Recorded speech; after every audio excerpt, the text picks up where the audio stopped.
18 de maio de 2024, nós temos o privilégio de estar aqui na Terra Santa, em Israel, e agora no Monte das Bem-aventuranças, quando Jesus subiu aqui ao monte, escolheu exatamente esse lugar, né? E eu, juntamente com a Fabrícia, compartilho com vocês aqui. Aqui está o Mar da Galileia, toda a extensão dele, olha. E Jesus escolheu essa montanha para subir aqui ao monte e aqui falar à multidão. Mateus capítulo 5, a Bíblia diz: ao ver as multidões, Jesus subiu ao monte e sentou-se. Os seus discípulos aproximaram-se dele e ele começou a ensiná-los, dizendo: bem-aventurados os pobres em espírito, pois deles é o reino dos céus. Bem-aventurados os que choram, pois serão consolados. Bem-aventurados os humildes, pois receberão a terra por herança. Bem-aventurados os que têm fome e sede de justiça, pois serão satisfeitos. Bem-aventurados os misericordiosos, pois obterão misericórdia. Bem-aventurados os puros de coração, pois verão a Deus. Bem-aventurados os pacificadores, pois serão chamados filhos de Deus. Bem-aventurados os perseguidos por causa da justiça, pois deles é o reino dos céus. Bem-aventurados serão vocês, quando por minha causa os insultarem, os perseguirem e mentindo disserem todo tipo de mal contra vocês.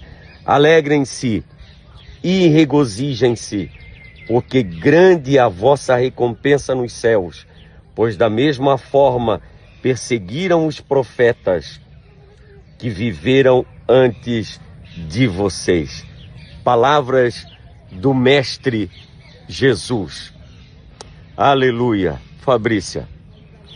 Muito feliz, né, de poder reviver, relembrar, meditar nas Sagradas Escrituras, né? Sendo que daqui do alto ele disse as bem-aventuranças, o Sermão do Monte foi proclamado aqui e está acompanhando de geração em geração. E que a palavra do Senhor de fato seja eficaz, que possamos viver de fato a palavra do Senhor, dar ouvidos e vivermos o verdadeiro Evangelho. Muito obrigada por essa oportunidade, Jesus. Maravilha, que privilégio.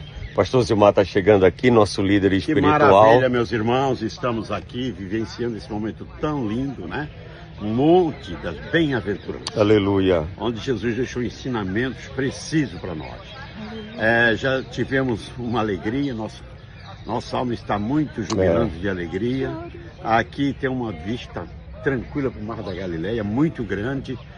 Jesus aproveitou esse cenário. Quando eu digo que Jesus aproveita o cenário para ensinar, porque Jesus sempre foi muito pedagógico. Ele aproveita, como já falou o nosso guia, tem o tipo de uma cunha aqui, do Monte das Bem-aventuranças para o Mar da Galileia, aonde as suas palavras iam com mais facilidade.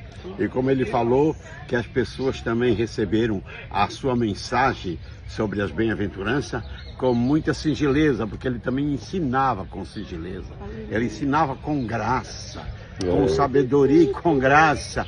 Por isso que as pessoas realmente aderiam tudo que ele ensinava, saiu maravilhado do que ele ensinava. Estamos vivenciando esse momento, só o pastor Wesley, a Fabrícia, sua esposa, estamos aqui nesse momento com muita alegria. Aleluia. Regozijando na presença do Senhor aqui. Aleluia. No Monte das Bem-aventuranças, tendo a visão do Mar da Galileia. Aleluia. Que maravilha. Pastor Zilmar, só para registrar aqui, talvez as pessoas que vão assistir esse vídeo devem questionar por que a gente chora, por que a gente sente uma presença especial, e é a presença de Jesus. Exatamente por isso.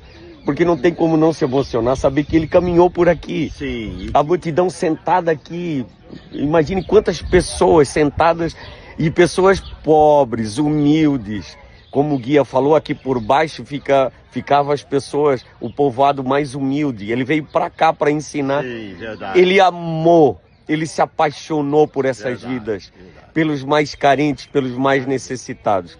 Um grande ensinador, um mestre. Estamos falando de Jesus. Não tem como não sentir sua presença. Pastor, quando se fala sobre as bem-aventuranças, se observa como ele ensinou o valor da humildade, o valor da dependência, o valor de reconhecer o seu semelhante, não é verdade? Como ele ensinou no Monte das Bem-aventuranças, né? Sobre bem-aventurados que choram, bem-aventurados que têm fome e sede de justiça.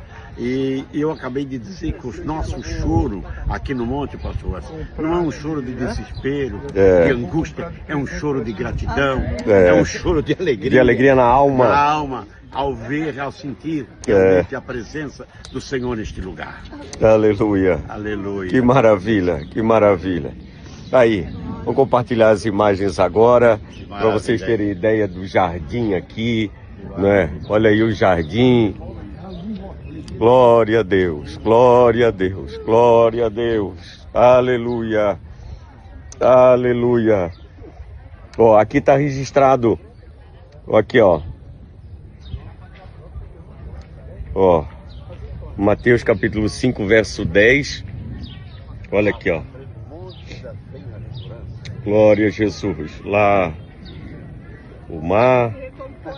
Aqui está fechado. Ó, lá continua os versículos. Está espalhado por todo o monte. O capítulo 5 de Mateus. Minha tia está passando aqui, ó, a tia Neura, minha prima Deise. Cada um fazendo seu momento de reflexão, né? A equipe, a caravana se espalhou pelo monte para meditar, para refletir. Glória a Deus, glória a Deus. Aleluia, aleluia, aleluia, aleluia. Que Deus abençoe você, sua casa, sua família. Siga os passos de Jesus na palavra, na oração. Seja fiel a Jesus. Leia a Bíblia. Mateus capítulo 5 é a passagem desse monte onde Jesus ensinou a multidão. Glória a Deus, glória a Deus. Que privilégio saber que Ele esteve aqui.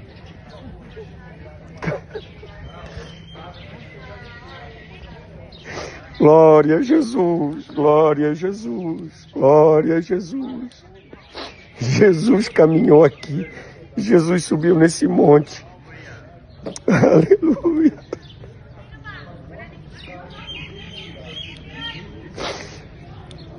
Aqui está mudado, né? Tem igreja construída, tem mais uma construção enorme ali, né?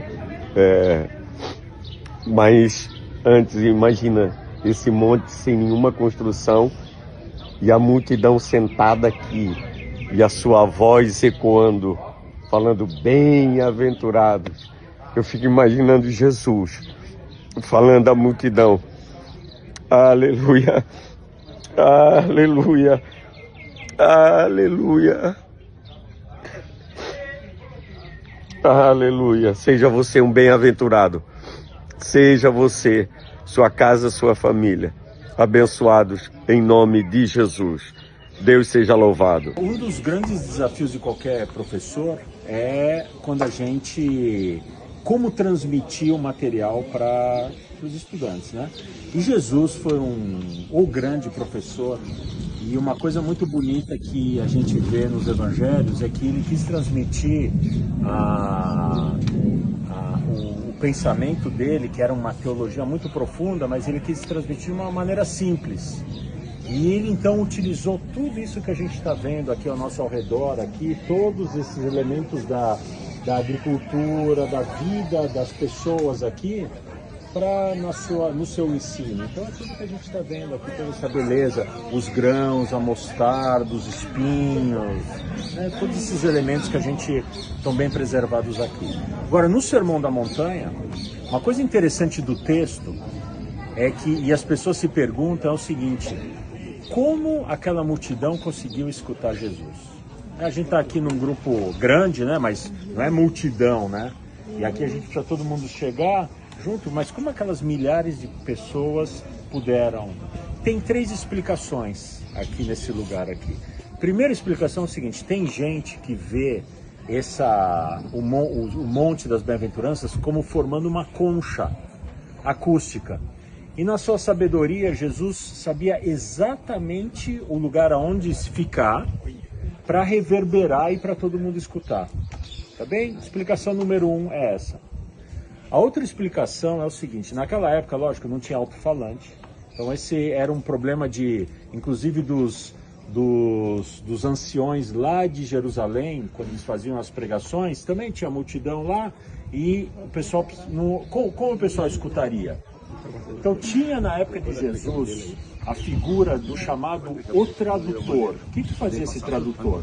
Era uma equipe de pessoas que chegava perto do mestre, escutava o que ele estava falando e depois falava: olha, ele falou o seguinte, e repetiam. Pessoal, nós perdemos, da época bíblica até hoje, nós perdemos a capacidade de memorizar. Como nós anotamos tudo, nós não usamos, está parado um potencial nosso do cérebro, que é memorizar as coisas. E na época todo mundo sabia a Bíblia de cor. Ninguém anotava, tinha poucas cópias, então o pessoal memorizava. Então tinha esse tradutor que chegava, escutava, sabia tudo, memorizava palavra por palavra e depois repetia. Por que quando a gente lê esse texto, que a pastora vai ler, está escrito o seguinte: Jesus subiu no monte e se aproximaram os discípulos e ele começou a falar. Então, quem sabe naquele momento os discípulos atuaram como tradutores. Eles se aproximaram, ele esperou eles se aproximar, eles escutaram e depois eles repercutiram.